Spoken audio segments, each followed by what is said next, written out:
Good morning, students. We will just quickly revise this particular chapter, our environment. The existence of living organism is closely interlinked to the environment. No living organism can live by itself. So it simply means that living organism and environment are dependent on each other. The existence is not possible individually. So both living organism and environment, they are interlinked to each other. Though in the long history of the earth, humans are recent arrival, nevertheless human influences are very great indeed. When you look at the evolution, human beings are actually a very recent arrival, but they have a large influence on the environment. So what are those large influences that human beings have had on the environment?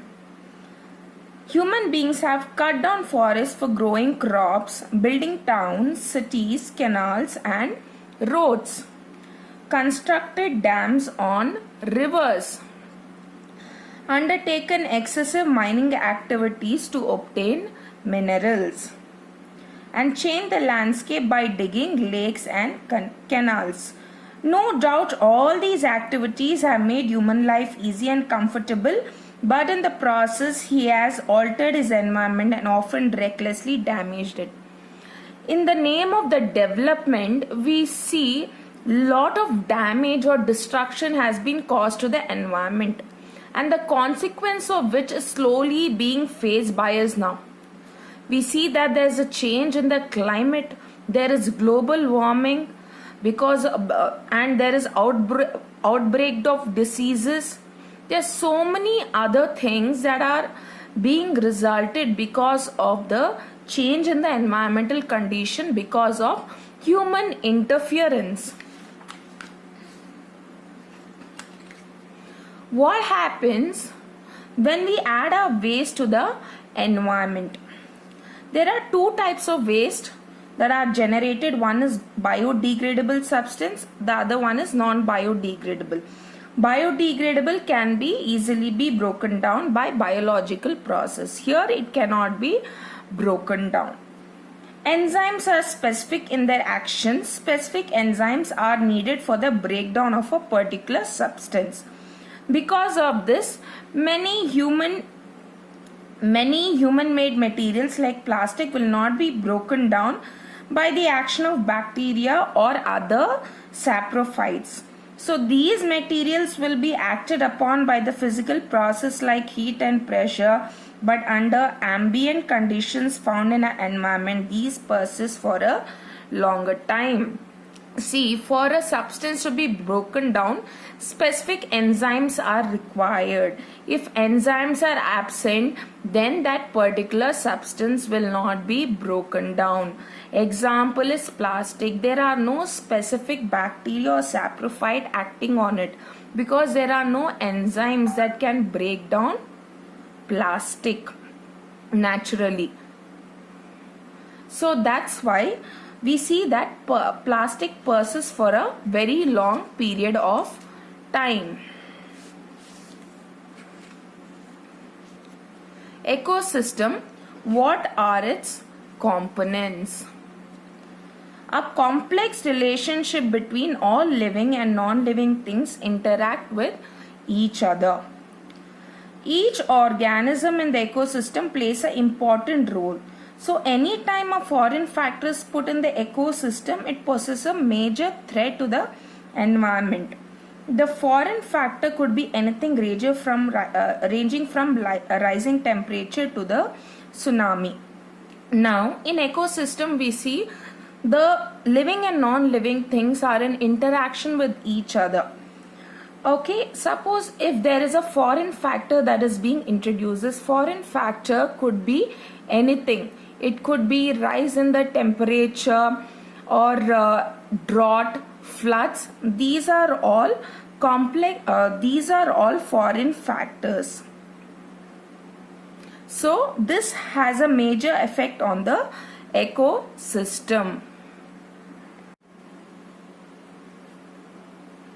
Components of the ecosystem: biotic and abiotic components. Abiotic components is to do with the non-living components. Biotic is to do with the living components. The components make up for the flow of energy in the ecosystem and the nutrient cycle in the environment. So, biotic and abiotic systems, these are responsible for the flow of energy within the ecosystem and maintaining the nutrient cycle in the environment. Now, the gleaming energy from the sun is a basic source of energy in all the ecosystem. Okay, sun is a main source of energy in all the ecosystem. Terrestrial, it could be terrestrial, aquatic ecosystem. For all the ecosystem, so sun is a main source of energy. The autotrophs absorb this energy and produce their food by means of photosynthesis. And they use this energy to convert carbon dioxide and water into simple carbohydrates.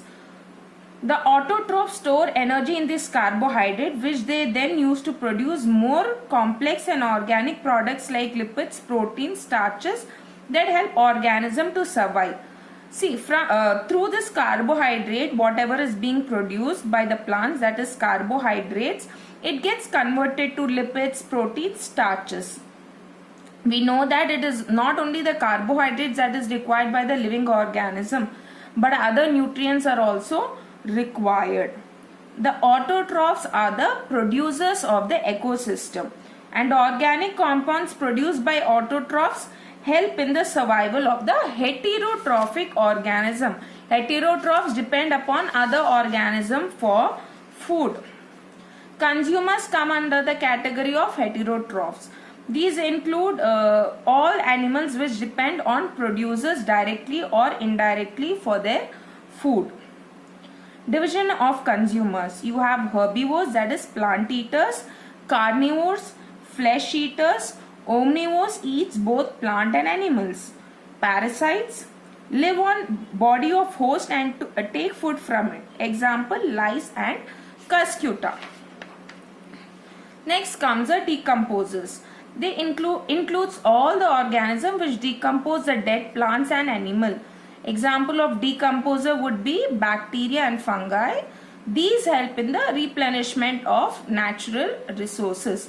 The complex organic matter has to be broken down. So this is brought about by the decomposer. Food chain. It is a series of organisms in which one organism eats another organism as food. Look at this. This is a series of organism. Here one organism is eaten by the other organism. Here what is happening is the grass is consumed by the deer and the tiger in turn consumes the deer. In a food chain, various steps where transfer of energy is taking place is called trophic level. This is very important concept. What is trophic level? The steps in a food chain where transfer of energy is taking place is called trophic level. And flow of energy in a food chain is unidirectional. Next, moving on to food web.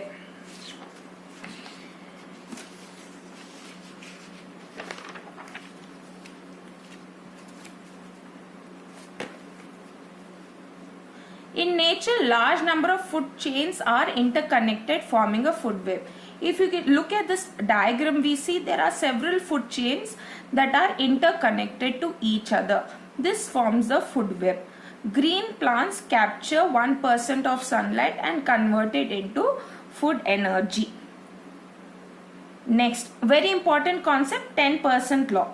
Only 10% of energy is transferred to the next trophic level. The remaining 90% of energy is used in life process. What are these life process? That is digestion, growth, reproduction, etc. by present trophic level.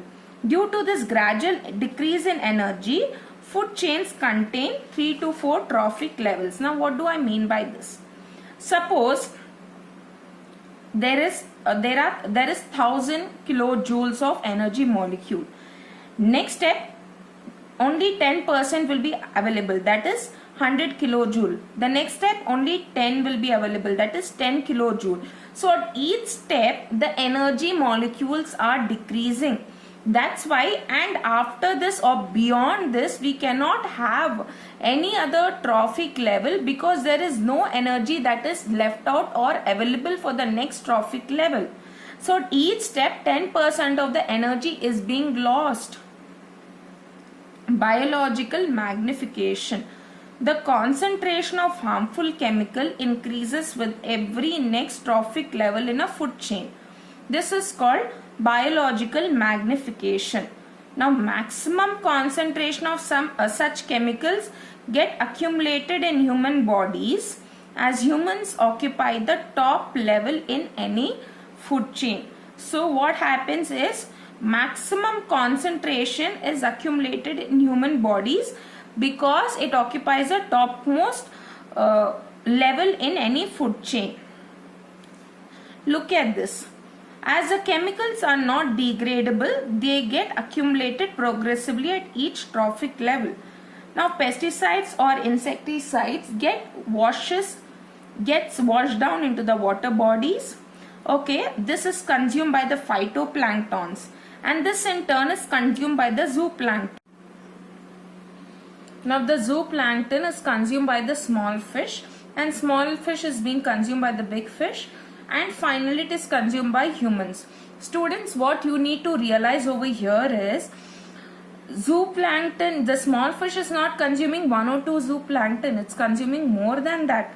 So the level of toxicity is increasing. Again, the big fish is not consuming just one small fish, it's consuming more than that. So imagine the amount of toxic that is being building up at each trophic level, and finally when it is being consumed by the humans, then the toxicity is maximum.